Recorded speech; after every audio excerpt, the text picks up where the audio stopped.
Assalamu alaikum viewers, welcome to my channel Keya's Craze. Today I'm going to show you this beautiful mirror work.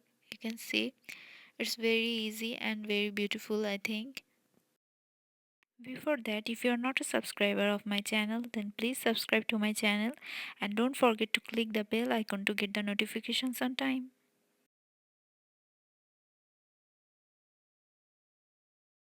The size of this mirror is 1 inch, and now you have to draw the design like this.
Here I'm using cotton thread. You can use woolen thread or silk thread, anything you want.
You can see the stitch. Here I have used golden thread. This thread is used in karchupi or zardosi work. Here I have taken 2 string golden thread and I am using needle number 14.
Again, I am using 4 string cotton thread and the needle number is 7.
You can see it's completed. You can apply this design randomly on your dupattas. You can also apply this design on your cushion covers or your kurtis. It's very easy and I think it's very beautiful. If you like this beautiful mirror work, then give a thumbs up and leave a comment. Thank you for watching. Allah Hafiz.